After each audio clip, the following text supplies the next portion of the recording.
And we are back with some more continuing roundtable. I know we were supposed to go to a Q&A session, but not a lot of questions in chat right now. If you do have a question, be sure to pencil it in, and you can ask us at the end of this segment any question you'd like. We'll be sure to be checking chat going forward after this to address any questions you have. But we're going to continue. We've swapped out. We've added in some new people.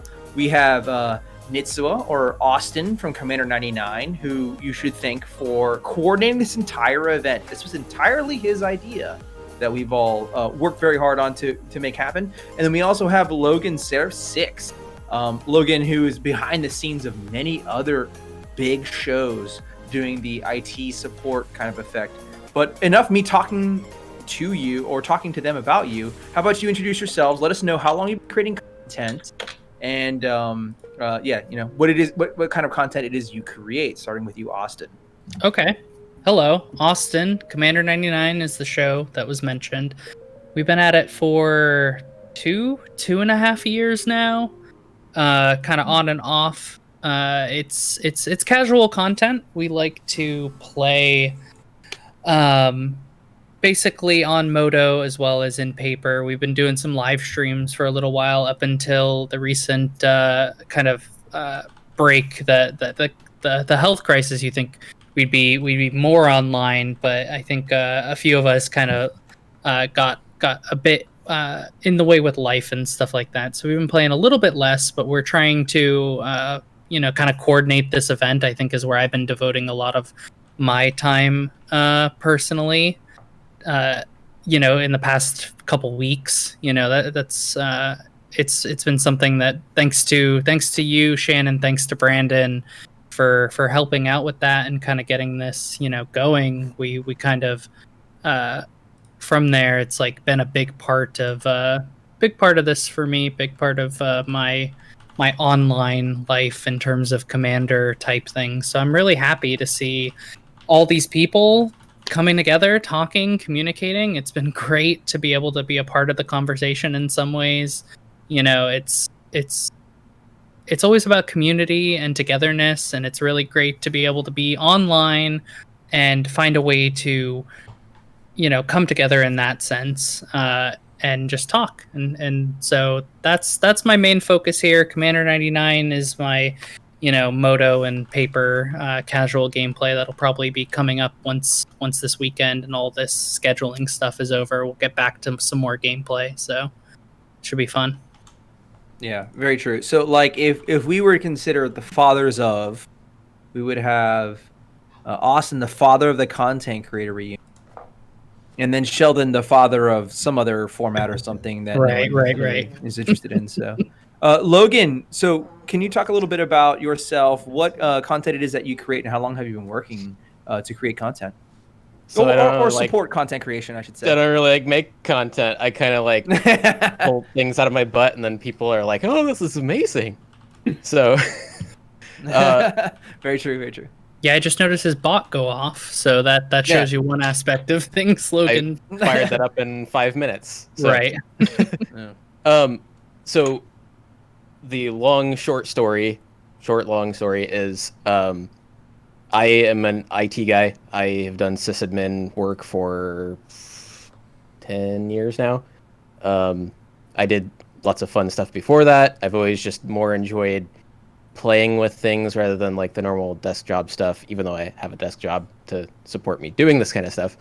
Back in 2015 is when I really started getting into Twitch and following content creators, learning how all of it works, doing a little bit of streaming myself back then with like the Destiny community and all that.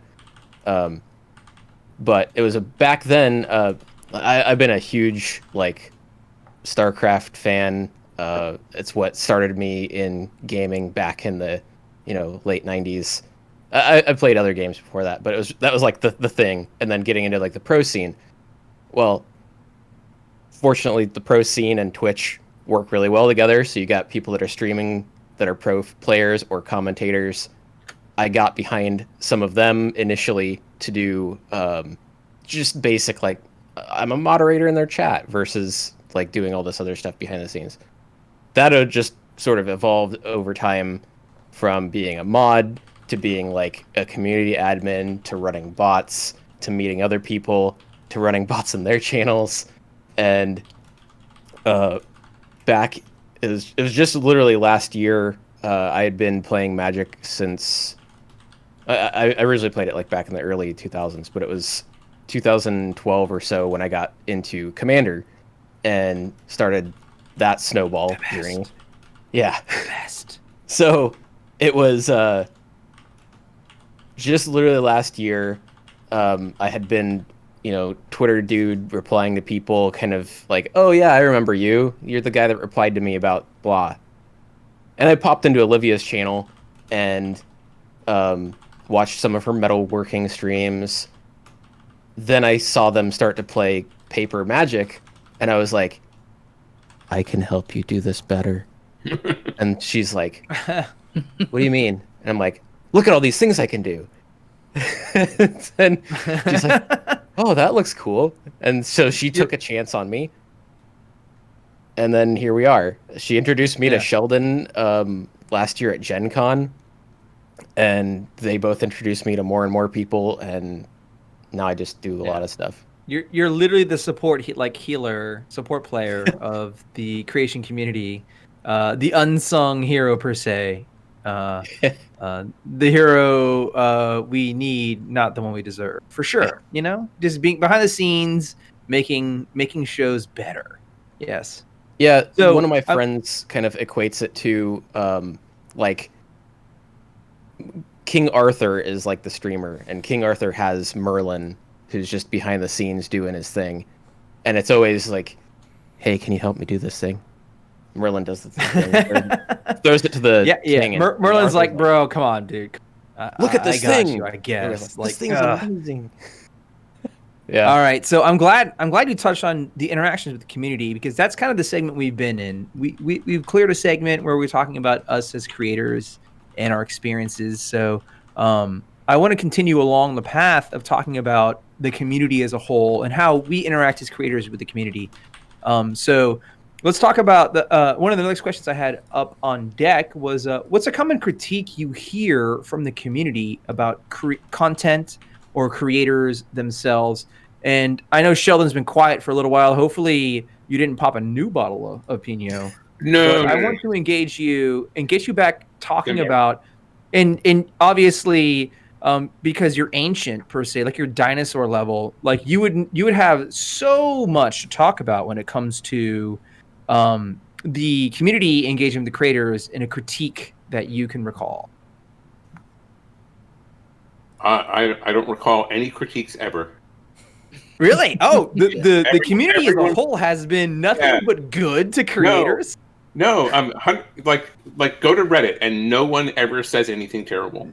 Reddit's never down. They use the downvote button to just move comments that don't contribute to the conversation, not ones they disagree with. Is that what you're saying? Reddit is most definitely not the Mos Eisley of the internet. So working as intended, I think is the I feel like we're in different universes, and I actually like this. Yeah. Well, I mean, it goes back to the conversation from before. Don't read the comments. If there's something that you need to fix, people that you trust will tell you.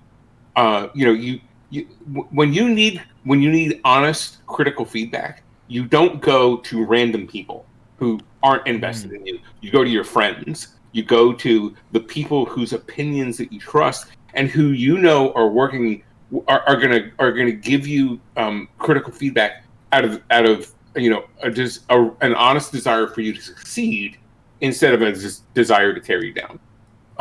So when I think I need critical feedback, I go to people I trust. If the rest of the RC, for example, is somebody or three somebodies that I tend to bounce article ideas off of if I think that they might be controversial. What do you guys think if I write about this? And they'll tell me I've lost my mind, and I'll trust their opinion for the most part. Right. I think I'm still gonna write the, if I were to make a CDH ban list, here's what it would be. Even though they told me that it would be one of the dumber things I've ever done. You should do it. Can I coach you on that, Sheldon? This is some hot gossip. I'm a fan of wiping the list and rebuilding never it, so guess what I'm he all said. for this. Fine class. Doctors hate him. I'm just Here's gonna why. stroll into the. I'm watching the chat window here, and I noticed Chase's first response. What? You should do that. Yeah, you should. I I know. think it'd be cool to see, because here's the deal. I don't know much about CDH.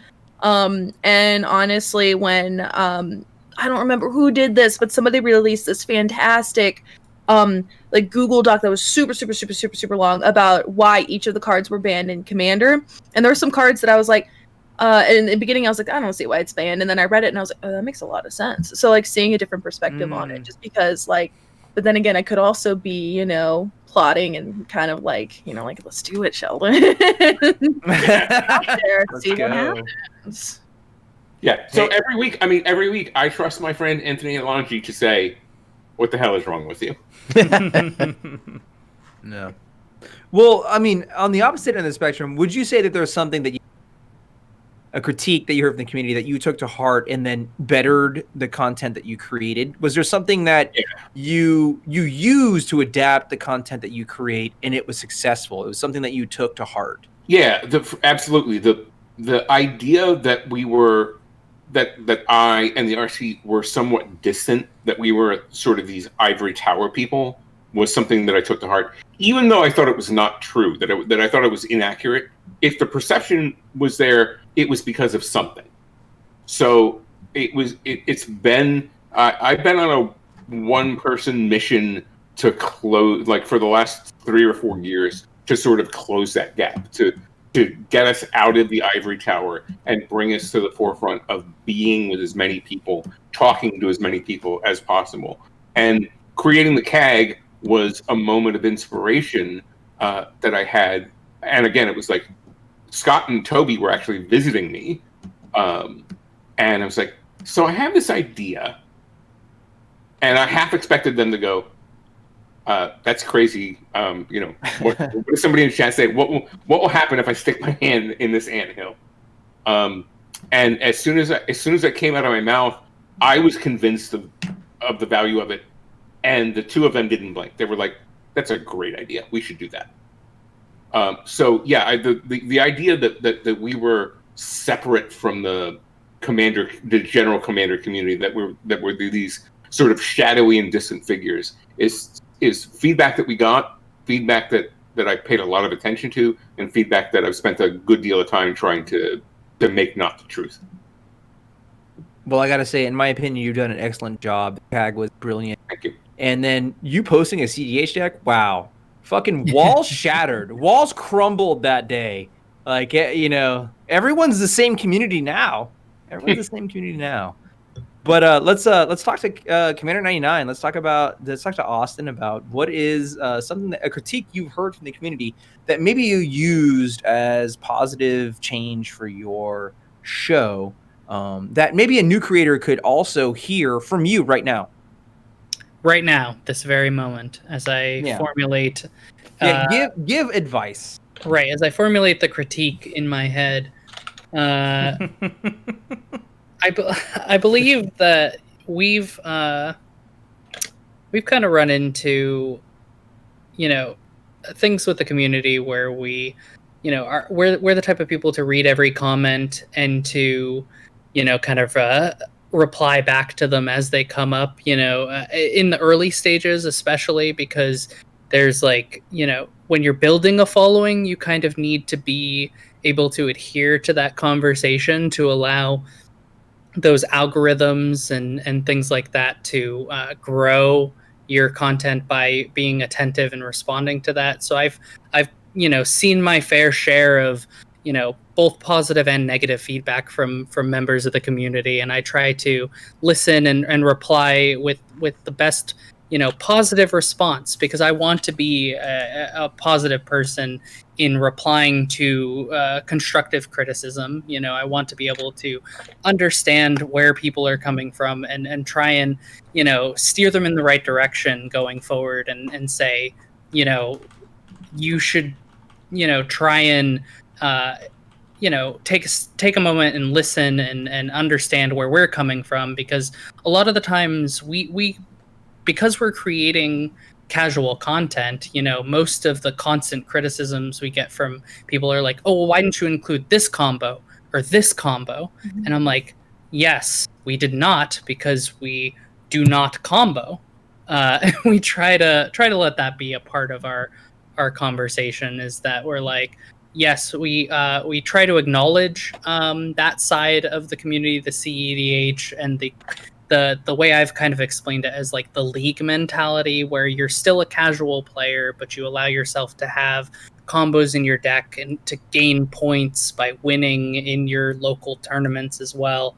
And we try to address everything we can, while we say we have chosen to, kind of step away from that side of the game and focus more on the, synergies, the interactions between 5 or 6 cards, that we focus on with our content. So I think, I hope that answers your question, that kind of gauges a lot of the information of critiques as far as we get from our content. Critiques may be a strong word to imply that the people giving the advice are more knowledgeable than you. That's not necessarily true, but at the end of the day, you're trying to cultivate content to be targeted towards an audience. So if that audience says, well, you're missing your mark, and you go, wow, oh, you know what it was? It was XYZ. It may have been, audio quality, I hear, is a huge one. That kind of thing. You could be like, oh gosh, I didn't realize that was such a big deal when I started out as a content creator. That can definitely be something that we should warn a new and up-and-coming content creator about, so that they don't hit that same pitfall. So Chase, does anything come to mind that for you on a critique that you heard that you would say was valid, and that you used to positively reinforce your content? Lately I've been utilizing a commander support, sort of like, not commander support, like content support group chat. And every time I feel like I put something out where I'm like, I'm not really sure how I feel about this, or maybe I'm being a little bit too hard on myself, maybe I'll share it with others. I like to kind of post it in there and sort of ask, hey, I'd really love some feedback on this. What do you think I could do differently? How did this look? How did this sound? And I've been getting really good critiques from others within that group. I also find just, asking people who don't play Magic at all, how my writing is. And lately I've found that to be extremely helpful, because what I'll do is I will share my articles with people in their rough state who just don't really do anything with Magic, and I ask them their opinion on it. How's the readability for this as someone who doesn't play Magic? Can you, kind of get the gist of what I'm saying? If you just, just stumbled upon it one day and you're like, what is this? And you read it. And learning to kind of make it so that, my articles can be understood by people who don't play Magic and who do play Magic, or who play Yu-Gi-Oh, who play D&D.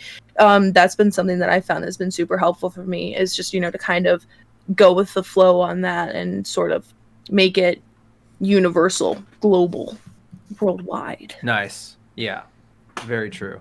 Chase the worldwide. So, I know that you don't particularly produce content yourself, Logan, but I think you have a behind-the-scenes peek at a lot of other shows that do create content. Do you see a particular demand for some kind of change that these shows didn't realize when they first got involved in this project, per se, that you have implemented? Something like maybe they didn't understand the importance of XYZ. Have you ever seen anything like that when it comes to content creation? Yeah, so a lot of that really comes down to people want to deliver information. That's the whole point of trying to get this format in place. But the goal that you need to have is to translate that people standing around a table watching a Commander game play to seeing it on a screen. A lot of times you can see, okay, there's the life counters. You can ask questions, hey, what's going on? But translating that from like my local game store experience to a channel, there's so much about trying to make it more simple to view rather than adding all of the complicated things and displays, and like it's less about the interface and it's more about the actual gameplay. The people who are playing the game, the less time that they have to spend messing with like life totals or putting things up on the screen or keeping track of like the little things for the viewers, the more that they can engage with the viewer. So the content creator can make simple things like, okay, here's the player's name and the life total and the commander they're playing and who they are. Then when people have questions like, what's that on the board? It's a lot easier to just say, it's this card.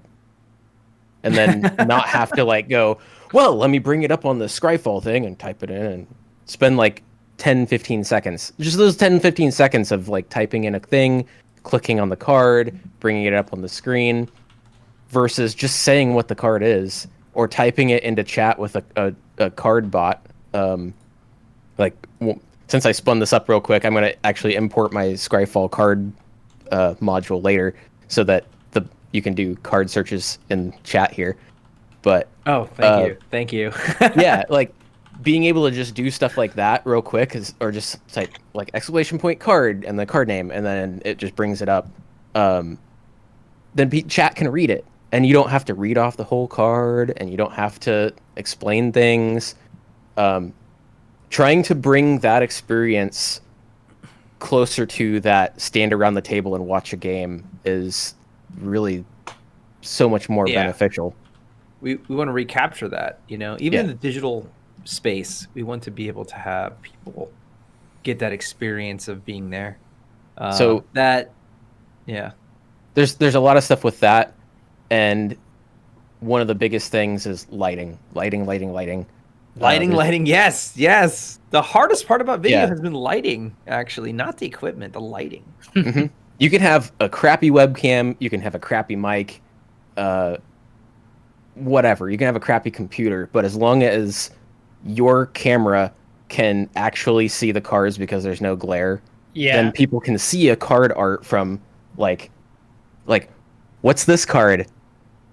It's you see it from about this far away on the screen. It's Pikachu. Potato. It's a potato. Yes, Austin. What is this card? I'm taking a note from Chase's, raise your hand sort of. It works. Yeah. They yes, paid you in the attention front. to you. Right. It worked. To that point, I wanted to add that I've been going through something recently with sleeve choices, where I've been kind of testing out various sleeves to find which one is best for the lights, for the camera. And I'm still experimenting, but right now I've settled on the katana sleeves for a while. Before that it was Eclipse, and then I started having glare issues where the frosted lens would start to dull, or the more I touched the cards, more stuff would come up. And I know I've used Tolarian Community College's reviews and other video resources online, YouTube, and content creator resources to find the right sleeves for my lights, for my, cell phone or webcam, whatever you're using, to kind of add to that lighting talking point. Let's see what's on the card. If you can't adjust your light to work with the sleeves you have, adjust your sleeves to work with the light you have. Right. Nice. That's well said. I use Dragon Shields on literally every deck, but the way that I have my lights angled, I have these two Elgato key lights. They're a little higher than I want them to be, but it's diffuse LED light, and they're at angles where they don't reflect into my camera that's usually about right here looking down at my playmat. So when I put up a card, it's not like, even right now, I've got it at an angle where you're not seeing the reflection of the light, you're seeing the card. And yeah. It me. Do it yourself, Seraph. Yep. All right, Brandon.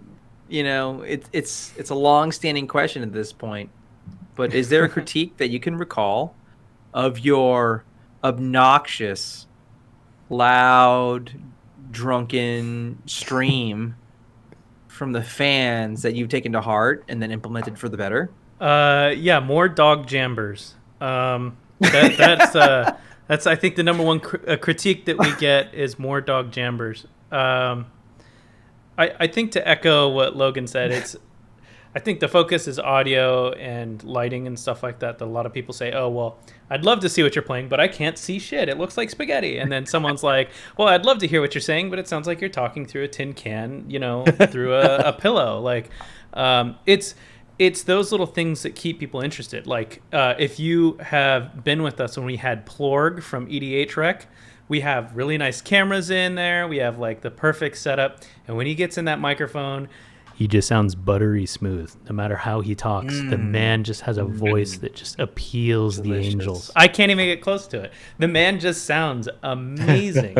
And any one of us that's sat and listened to like Plorg talk, everyone in that chat, all of us, we just melt. We're like, please tell us the card again. Read this dictionary. Right? And I mean, there could be shit all happening on the board state and like nothing exciting, but when he gets up to that microphone and talks, it's like the world is fine now. Like everything's good. So audio is a must-have, Yeah. And then obviously, I think lighting is great when you talk about the sleeves and the glare and stuff like that. A lot of people don't understand that radical angles help deflect a lot of the light. And when you talk about sleeves, sleeves are more the difference between being concave and convex, right? The light is going to reflect off of a more rounded surface into your camera, so you want your light coming at an angle that your camera is just not going to pick it up with that effect. So it's something that explaining to a lot of people can be a bit of a struggle, but once they get it and it clicks, they're like, okay, now we can do this, and you see greater content come out of it. Right. And we get really Brandon's going to be doing a lighting tutorial. We're going to pencil it in. A tutorial on how to do 3-point lighting system. Well, okay, so I'd watch it. Just going to put that out there. So right before COVID happened, I wrote out a full script for it, but it was how to make the perfect setup for your home with a webcam. And it was going out and spending $10 on PVC and like a $5 PVC cutter and building a rig to match the length of your desk and the height of your lights out of PVC, so that you didn't have to worry about it. You could just slide it and move it in any which way you want. If it's taking up space, it's PVC. Disconnect them, put it in a corner, and just take it out whenever you want. Yeah, I'm still waiting. Still waiting for that. Apparently, Home Depot doesn't like cameras in there when everyone's wearing masks, so it made it very difficult for me to do like a third of the segment on it. But yeah, I mean, that's just a hard question for us, because if you watch our show, it's mostly like people asking for more characters from Jeff and whatnot. So when are you guys gonna drink Malort on camera? That kind of thing. We did. We went through a full bottle of Malort on camera. I think I made the weirdest face ever. And then and the GMGC said he was going to send us a bottle of aged Malort for us to sip on, and I had a hard enough time shooting it. Absolutely unreasonable. All right, well, we were actually a little bit over time, but I do know that the after party hosted by Lexicon's normal drinky stream on Saturday nights is not coming up for another about 30 minutes or so. So I have one more question to ask, and I want everyone to dig real deep into their souls to answer this question. So I know you're all on edge at this point. So what is the one thing you'd like to tell a new or upcoming creator? Just a piece of advice that if you could travel back in time and tell yourself as a new creator X number of years ago, a pitfall to avoid, or don't do it, or whatever. What would be the message that you would give your past self? And we'll go from the top I could do this Sheldon, easy. I could start do with this easy. Brandon. Yeah. Brandon, you had it. You had it. 100%. Don't make date night on a Sunday when you get drunk and wasted on a Saturday. That's number one. That is my advice for future me. Don't lock it in. Don't Lock promise your girlfriend that you're gonna hang out on Sunday if you're gonna be too hungover after Saturday. Like, I'm compiling a content creator's Bible, and that's Testament 1. That's the commandment 1. All right, Logan. Anything that you can think of? Number one thing ever, from beginning to end, no matter how small you are, how big you are, doesn't matter. Don't do it yourself. Yep. Don't do it yourself. You will fail if you rely on only yourself. You will get burnt out. You're gonna fry. Find people, friends, people like me. I mean, I love doing this stuff. Don't do it yourself, because that's the number one way to fail. Yeah. No creator is an island, per se. Huh? A successful island, I should say. There's probably a lot of failed islands out there. Chase, if you could go back in time and tell your previous self one piece of advice, what would it be? I would have to say, like, the thing that I would tell myself is to, not be so numbers focused.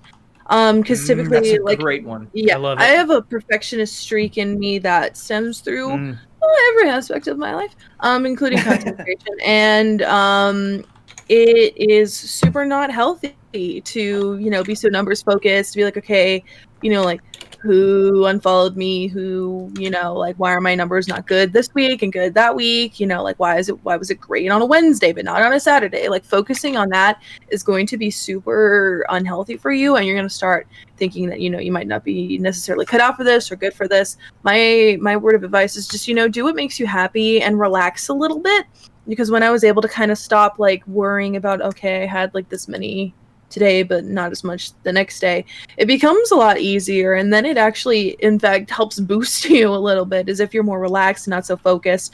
I used to be super focused on celebrating number milestones, and I don't really do that much anymore, just because I feel like at the end of the day, people are gonna, like, watch for you and not how many numbers you have next to your name.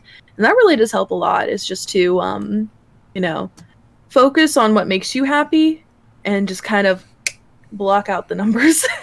And then eventually the numbers will come. Yeah, that is such good advice, because like you said, when you stop worrying about that, you just make better content because you're happier, and then that retroactively it just makes more viewers. So, like, it's a downward spiral, per se, to, like, get focused on that kind of thing. Yeah, or to get, like, bogged down, you know what I mean? Yeah. All right, so Austin, any piece of advice you'd give your past self? I think the simple answer, the short answer, would be to kind of change our name. I think the joke is when we came up with Commander 99, it's we spelled it CMDR and then 99 spelled out. And the reason why I did that, this is kind of a derivative to my actual main talking point, but there was someone on Twitter who has the handle Commander spelled out and the number 99. That's an inactive account right now. And I wanted to have brand consistency, and also it kind of looked better in terms of our logo design to have it spelled that way. But I found in the early stages, a lot of people were, like, trying to look for us on social media, on various places, and go, I can't find you. Yeah, because no one spells out 99. Right. So that's the short-term answer. I think. So we'll wrap that one in a nice bow and say, like, brand consistency, something to emphasize yourself. Yeah, that was in the early stages for sure. I think, like, from there, it's, like, more of, like, a just keep going sort of situation. I think, like, even if the quality isn't there, I think consistency, a consistent schedule, a constant communication, like we kind of mentioned in the early stages of this, is, like, very important. And to be, this is when we're going to release our videos. This is the time we're going to release our videos. And, having a back catalog has been something that we need to, be more with, and just kind of add to that level of, like, that's the type of content we want to produce, is something for everyone to enjoy and to continually enjoy, and keep yourself as an active member of the community. If you want to keep making Commander content, this is it. This is how you do it.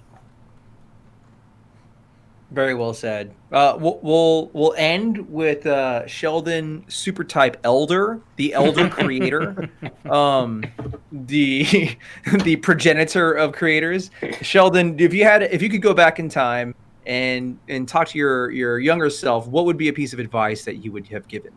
Monetize, monetize, monetize. That is super. All right. The real answer is, when I started content creation, I was probably older than everybody here in the room. So I was old enough. I was old enough to already have the life lessons of listening to myself, and I think one of the reasons that Commander has become the most popular way of playing Magic is because we listen to ourselves. Every time somebody said, well, Commander will be better if you do this, and that this was generally make it like every other Magic format, I didn't listen, because I knew, right. I knew already that great things happen not when you do what other people want, but when you have your own vision. And sometimes people have their own visions, stick with their visions, and they don't work out. But the people who do create things are still the ones who stick with their visions. And so if I had to tell, if I had 2002 or 2003 me to tell something about this, it would be, you're doing the right thing by sticking to your guns. And that's never left us. I've always been, no, this is something different. And every time somebody says, well, it's different in Commander, and I say, yes, as a matter of fact, it is, and it's intentionally so, and we're going to keep it that way. Well said. Yeah. I mean, that's really true. You attract people with the core concept. Then you have the vocal minority that's a naysayer that wants this to become other ones, something they're easier to comprehend or master per se. But that's not why everyone flocked to it in the first place. I would say. There's a meta concept. There's a real meta concept at work here, and it was the same thing. In the interview, somebody asked me a similar question about what would you tell a beginner to Commander, and the answer is, don't let anybody else, even me, to include me, tell you how you're supposed to love Commander. Right? You love it the way you love it, and don't let anybody else tell you any different. That is selfless plug right now. The core concept of our show has been, there are so many ways to enjoy EDH, and there's no correct way, honestly. Yeah. They're all different ways, and all of them are correct, or all of them are wrong. It doesn't matter. It's just the way that you enjoy it yourself. I mean, there's a way that we're going to administer the format. There's a way that we're going to support the sort of core demographic of Commander, but that doesn't mean that other ways are wrong. It just means our whole message from the beginning has been, this is what we're doing. Hope you follow along. Not, this is what we're doing, and if you're not doing it that way, you're wrong. The chair, I passed the talking stick to Chase. Thank you. I was going to say, I like the way you said that, because that's essentially like what Rule Zero is like having that conversation and that dialogue with people. Like everybody loves Commander in a different way. Everybody plays Commander in a different way. And if you have that conversation, you open up like a mutual sort of like standing point of respect of how they play that way. And I think that's super important to kind of focus on, is like, okay, you like to play it this way, I like to play it this way. I don't feel comfortable with that. You do feel comfortable with that. And I think that's really important too to highlight, is that even like Sheldon says it, but the rules reflect it. Which I think, a lot of people can't really say is like, oh, I'm open to this, but they're not. But the rules of Commander are open to it. Yeah. And I think that's why it's such a popular format, and why people love it, or people are drawn to it, is because you have the option to be like, okay, let's have that conversation and change things up. And one of the best parts about that is the more that you open that conversation, the more that you find a level of trust with the people that you play with, whether it's on a regular basis or it's just like people that you're not super friends with, but you play with them at your LGS or whatever, people in the community that you play with online. Then you can start changing the rules and playing outside of the standard rules. Like even the RC has played a game where the Monarch was like the first person who got hit, that the attacker is Monarch, and then now there's a Monarch token floating around without an actual Monarch creature in play or whatever. Or branching out and doing fun things with your friends, like Leosh Pies in chat, Tappy Toe Claws, and Olivia and myself. We each got a box of mystery boosters. We cracked the entire box and we made a sealed commander deck out of it. It was super fun, and Tappy even opened a Tinker, which is banned in Commander. We let her play it because it's sealed, whatever. Yeah, she found like a mana rock with it. But yeah, it's just stupid fun things like that. You open up the conversation, you can have more fun. Mm-hmm. Yeah, it's funny how I think rules. It's Rule funny how Zero quality, has been quality communication is what gets you to the best places in life. Talk to people. Absolutely. Just Communication. That's number one. Yeah, I'd say Rule 0 is probably the most important rule that we don't talk about enough. And we can talk for hours tonight about Rule 0 and how it can solve things like power level discussions, how it can solve, misconceptions about CDH. We could talk forever about Rule 0, but we are out of time. And we've talked a lot tonight, and I want to thank everyone who's been involved. We had CNC Power Hour on before, and we had Brandon on here, who is still here somehow. I don't know how. I have a question for Brandon. I typed it in chat. What is the food that you have there? Oh, he showed it to the screen just a second ago. Panda. It's Panda Express. It's the only thing that feeds my soul in desperation. I don't think I've ever seen a person actually eat Panda Express. So this is really cool. I love that. Amazing. I eat it all the time. They added it to our DoorDash, and we have a drive-through hibachi place in my hometown, so I just drive through, pick up some hibachi, and then that's superior. Yeah. Sometimes you got to slum it with some Panda. Right. We can't all be so lucky. Sorry. Yeah. I also want to thank Goblin Lore. Goblin Lore was on here before. Logan, I know you didn't have a whole lot of time on here. Appreciate you coming on to talk about your experiences behind the scenes. Chase, as always, it's been a pleasure having you on here. And then, I guess Austin, I know you're running this whole shindig, but you get a couple minutes in the limelight to talk about what it is. Your thoughts are. Really, Brandon's running the whole thing. Let's be. Honestly, listen. Listen, if Brandon's like, listen, I'm not feeling well today, and we're like, well, we got to shut. Right. Do anything. And then Sheldon, thank you for taking time, Sheldon, to come out and talk to us about, content creation in general, but also the greatest format ever created. So, thanks for having me.